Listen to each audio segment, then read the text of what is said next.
Well, hello and welcome everyone to the Bowling University studio from the International Bowling Campus here in Arlington, Texas. I'm Bart Berger, and I'll be your host for this edition of the Bowling University Profit Break. Thank you all for joining us. Our mission here at the university is to enrich people's lives personally and professionally, and the Profit Break is an opportunity for sharing insights on how to grow revenue, reduce costs, enrich yourself, your team, and your business. Now, if you're joining the Profit Break for the first time, welcome. We're glad you're here. Give us 15 minutes, and you're going to be well on your way to improving your profitability.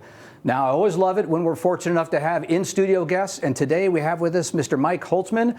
Mike is the president and CEO of Profitable Food Facilities Worldwide. They're a great company specializing in captive market restaurant locations, including amusement parks, water parks, ski resorts, casinos, private country clubs, and of course, bowling and bowling entertainment centers. Now, he and his group have worked with more than 800 facilities, helping generate, listen to this, more than $300 million in profits in North America, Europe, Jamaica, Asia, and the Middle East. Now today, Mike's going to be sharing with us some tips on improving your food and beverage revenue in this inflationary environment that really we're all living in right now. So Mike, welcome to the campus. Thank you so much for joining us. Thanks for being here. Thanks, Bart. Really appreciate it. I'm excited to be a part of your organization. Yeah, well, for those that don't know, Mike has been a great friend of BPA in the bowling industry. He's spoken at Bowl Expo and at Summit and other events. Happy to have you in studio today. So before we jump into the content, tell us a little bit about your organization, and most importantly, how did you get affiliated with bowling? Sure. Well, actually, my first job was in the bowling industry as a scorekeeper.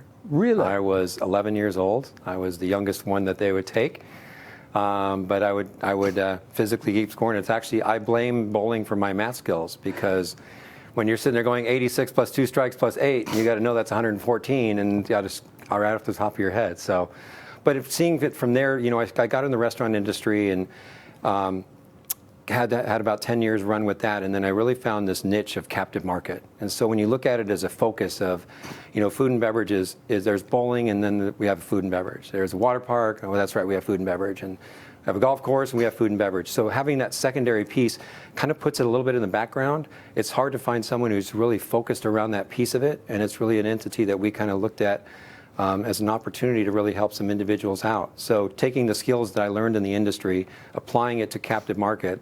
And then the other thing that's tricky in bowling, of course, you have Tuesday afternoon that you could go bowling and literally throw a bowling ball and not hit anybody in place.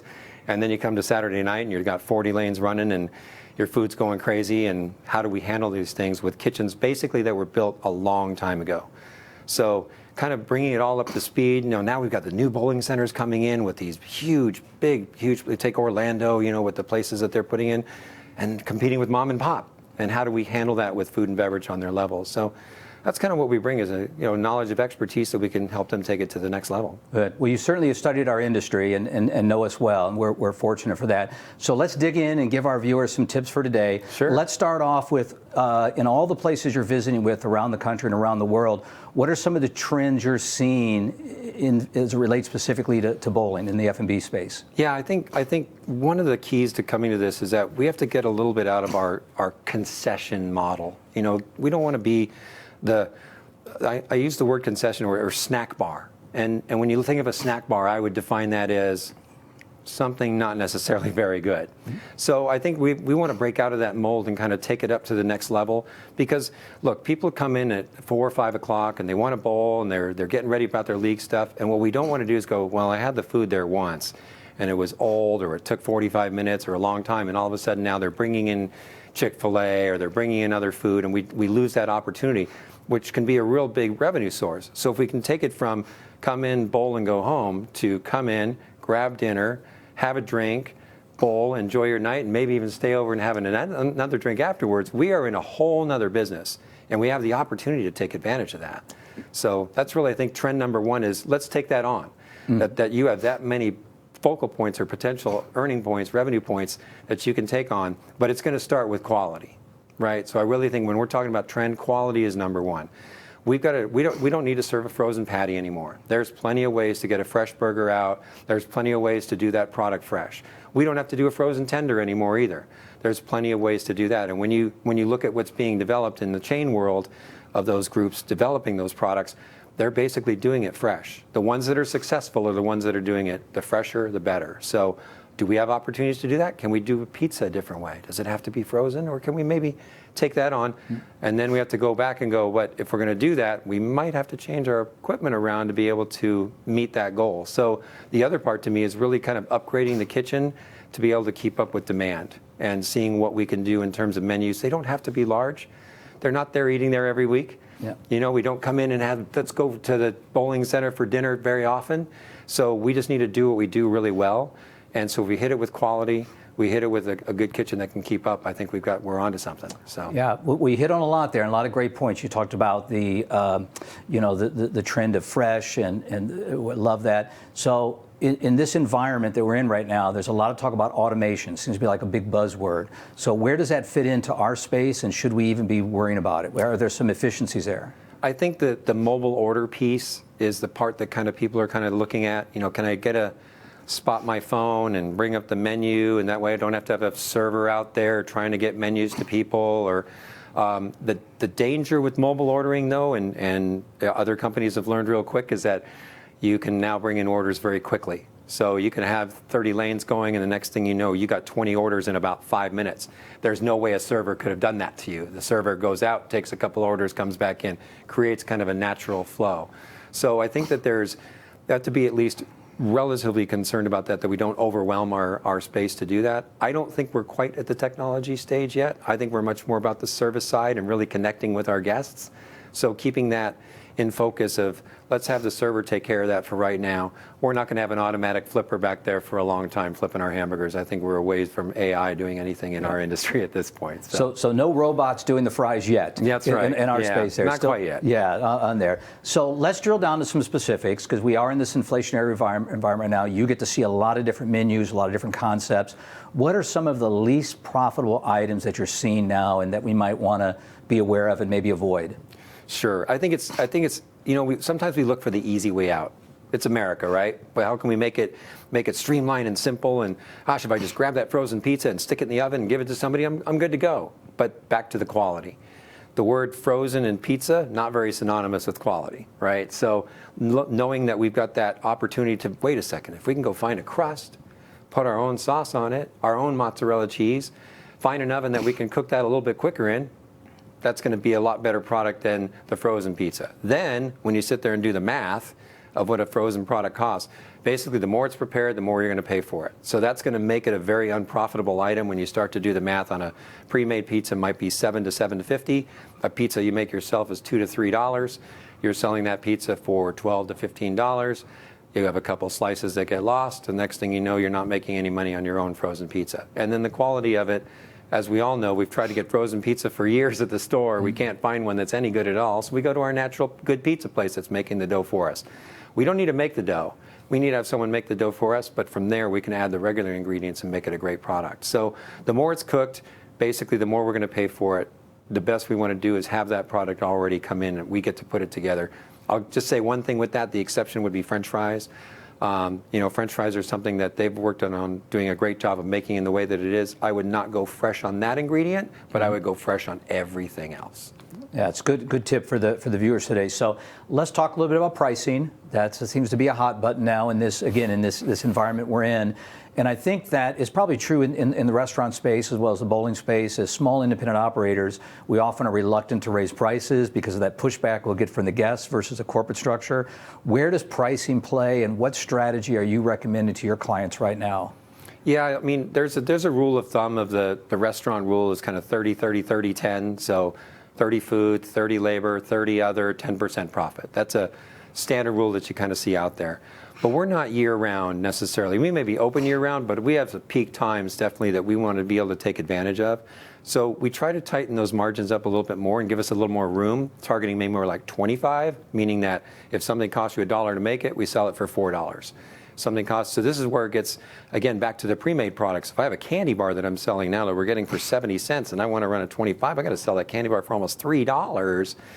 Now I'm going to get pushback from my customers. Mm-hmm. When I make something fresh, I don't have to worry about that as much because they don't know what I did to make my little individual pizza at 7 inches, right? That I can sell for $8.95.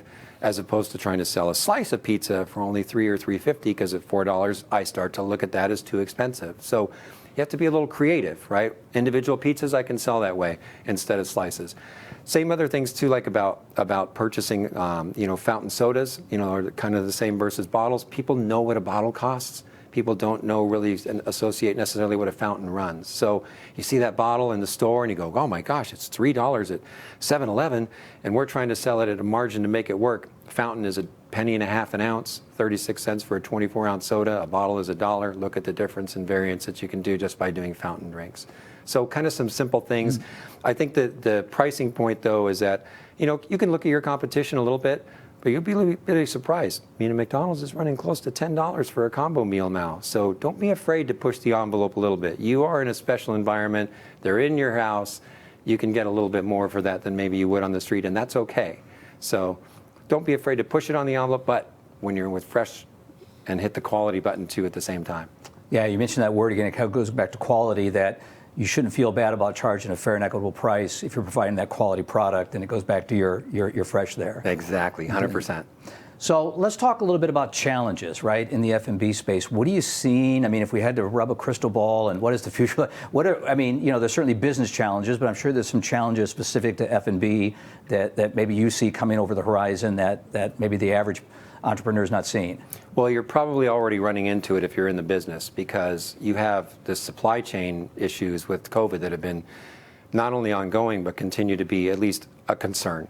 So what happens is that 300 cases come into Cisco and 400 cases of fries are ordered. So who are going to be the 100 that don't get it?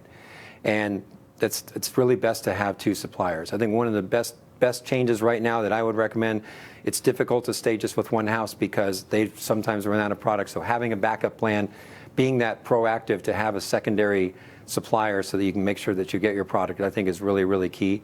That's a big part to play, because otherwise if you get stuck, now we're fishing around, and that's not what we want to spend our time doing, getting product.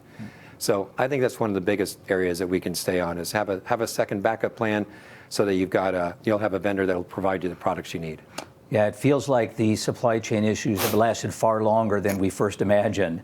And we keep thinking that maybe next month will be better, next month will be better. But what I hear you saying is that we just need to plan on for the unforeseen future. We just have to manage that.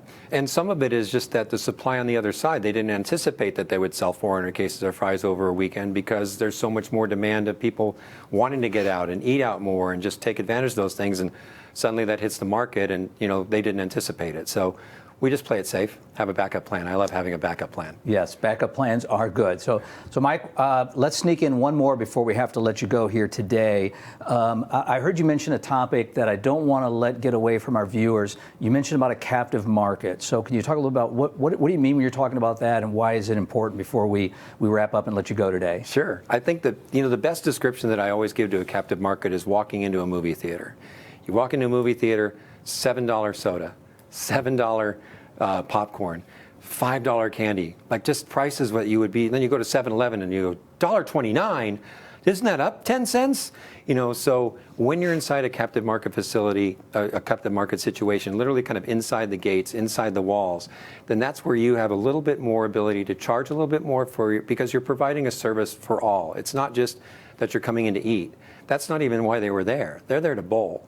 But if we can enhance that experience, take it up, experiential eating, right? Take it up a notch of having, wow, I didn't think they would have tenders that are that good. But we met that expectation. That's going to bring them back to bowl. It's going to bring them back to eat, and it's going to bring them back to be part of the center for a long period of time. So food can be real critical to that. And I think if you take it on the right way, it's going to take it to a whole nother level. Yeah, awesome. Well, Mike, lots of great tips for everyone today. Thank you for stopping by the campus. Hope you enjoyed your visit, and thanks for dropping in on the Profit Break. Thanks, Bart. Appreciate it. Awesome. Well, hey, gang, if you would like to learn more about improving your food and beverage operations, you can connect with Mike at profitablefood.com. So as we wrap up another edition of the Bowling University Profit Break, remember, when your focus is on growing people will grow your business. We look forward to seeing you next time for another great episode. Now, if you have any questions about today's show or would like additional information, you can always reach us here at education@bpaa.com. Also, you and your team can watch any of our previous episodes 24/7 by visiting bowlinguniversity.net. The Profit Break is now available when you want it. We have new episodes premiering every month. Until then, remember, Do for one what you wish you could do for everyone. We'll see you next time.